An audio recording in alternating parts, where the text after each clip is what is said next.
যদি কলিজাত দম থাকে, যদি সত্যিকার সাহস থাকে, যদি এদেশে সত্যিকার গণতন্ত্র থাকে, তাহলে আমি রিক্সা চালাই, রিক্সাওয়ালা, তাহলে আমার একটু কথা বলার সুযোগ দেব, আমার দাঁড়ানোর সুযোগ দেব। আমি শুধু আমার মার্কা লুকালে দাঁড়ামু, যদি ফেল করি তাহলে কেন ধরে উঠুমার বসুম, শুধু নাহিদ ইসলামের লগে তাকে যারা এনসিপি প্রধান হের লগে, ঠিক আছে? ওই সময় বিবেচনা করবেন কে ভাটা আছে আর কে নাই।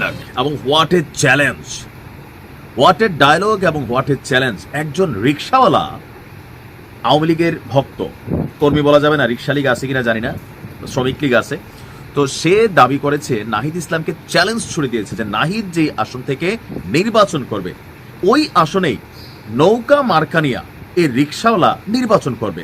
এমনকি সে কনফিডেন্ট যে ওই আসনে সে যদি পাশ না করে কানে ধরে উঠবস করবে, তবে অন্য কোনো আসনে সে লড়াই করতে চায় না, নির্বাচনে যাইতে চায় না, শুধুমাত্র নৌকা মার্কানিয়া নাহিদের আসনে যাইতে চায়।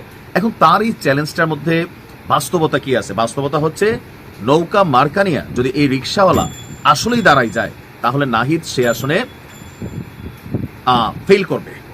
তবে এখানে একটু পেচকে আছে, যেহেতু সবগুলো রাজনৈতিক দল এখানে নির্বাচনে অংশগ্রহণ করবে, সেই ক্ষেত্রে ওই আসনে বিএনপি বিজয়ী হবে, বিএনপি ওই আসনটাতে পাশ করবে। তবে নাহিদ ইসলামের এনসিপির শাপলাকলি বনাম এই রিক্সাওয়ালার নৌকা, এখানে যদি ইন্ডিভিজুয়ালি আলাদা আলাদা ভোটগুলো দেখা হয় তাহলে এই রিক্সাওয়ালা ভোট বেশি পাবে। এখন কেন আসলে বেশি পাবে? পারসেপশনটা কোথায়? পারসেপশনটা আওয়ামী লীগের সময় আপনাদের খেয়াল থাকার কথা যে হিরু আলম সে হচ্ছে আরাফাতের বিরুদ্ধে দাঁড়াইয়া একটা ভালো ভোট পেয়ে গেছিল।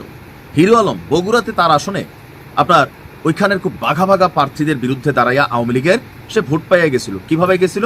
কারণ তৎকালীন প্রেক্ষাপটে আওয়ামী লীগ বিরোধী যারা ছিল, বিএনপি জামাত জোট বাইধা, আবার আওয়ামী লীগের উপর বিরক্ত, কিন্তু বিএনপিও করে না জামাতও করে না, তারাও কিন্তু হিরু আলমরে ভোট দিচ্ছে একটা প্রতীকী কি বলা হয় যে ধরেন স্ট্যান্ড নেওয়া। এখন এই রিক্সাওয়ালার সাথে কেন এনসিপির জনসমর্থন? এটা আপনি এখনকার গবেষণা কি বলতেছে, ফ্যাক্ট না, ফ্যাক্ট হচ্ছে সারা বাংলাদেশে এদের 2% ভোটও নাই। আমি বরাবরই বলি হাসনাত আবদুল্লাহ, তাসনিম যারা, এদের হিসাবটা আলাদা, কিন্তু নাহিদ ইসলাম, আসিফ মাহফুজ, সার্জিস, হান্নান মাসুদ, নাসিরউদ্দিন পাটোয়ারি, আক্তার, এদের জনসমর্থন কোনো আসনে 2%-এর বেশি নাই। তো সেই ক্ষেত্রে আওয়ামী লীগের যতই দুর্দিন থাকুক, বাংলাদেশে যতই খারাপ অবস্থা থাকুক, তারপরেও মিনিমাম 20% ভোট আওয়ামী লীগ পাবে।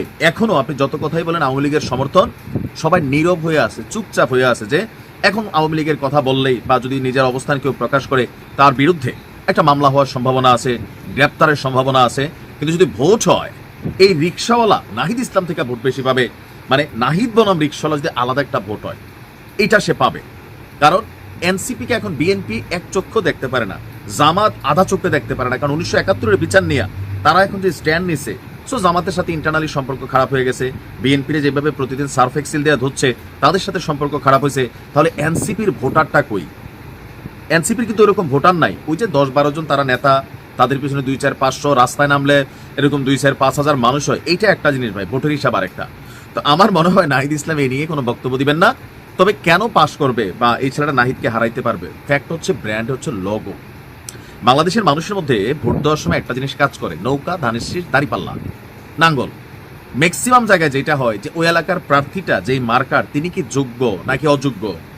থাকে না যে নৌকার একজন প্রার্থী হয়তো সন্ত্রাসী, কিন্তু লাঙ্গলের একজন প্রার্থী ভদ্রলোক, অথবা ধরেন জামাতের একজন প্রার্থী ভালো লোক, বিএনপির একজন প্রার্থী সন্ত্রাসী, অথবা জামাতের প্রার্থীটা সন্ত্রাসী, বিএনপিরটা ভালো লোক। লোকাল পর্যায়ে অথবা ধরেন লাঙ্গলের প্রার্থীটা সন্ত্রাসী, নৌকারটা ভালো লোক। বিশ্বাস করেন বাংলাদেশে যারা বাই ব্লাড ডাইহার্ট ফ্যান আছে এই দলগুলোর, তারা কিন্তু আসলে স্থানীয় ক্যারেক্টারকে দেখে না, মার্কাকে দেখে। মার্কা কোনটা, এটা মাইরা দিয়ে চলে আসে, এটা ব্লাডের মধ্যে একটা মার্কাগত ইস্যু আছে। সেই জায়গা থেকে আসলে এই রিক্সাওয়ালা এই চ্যালেঞ্জটা দেওয়ার সাহস পেয়েছে। 15 মাসের মধ্যে এনসিপির যে জনসমর্থন, এটা আকাশ থেকে মাটিতে পড়ে গেছে।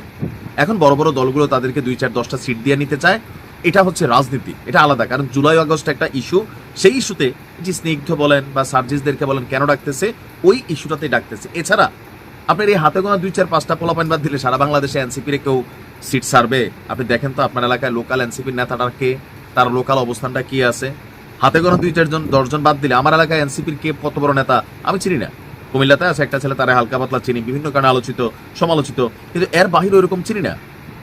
কিন্তু আপনি যাই দেখেন নৌকার লোককে, জামাতের লোককে, বিএনপির লোককে, লাঙ্গলের লোককে, ইসলামী আন্দোলন চরমনাইয়ের লোককে ওইটাও মোটামুটি চিনা যায়। এই কারণে রিক্সাওয়ালা এই চ্যালেঞ্জটা দিয়েছেন। প্রশ্ন হচ্ছে নাহিদ ইসলাম এই চ্যালেঞ্জটা অ্যাকসেপ্ট করবে কিনা, অপেক্ষায় রইলাম। আসসালামু আলাইকুম।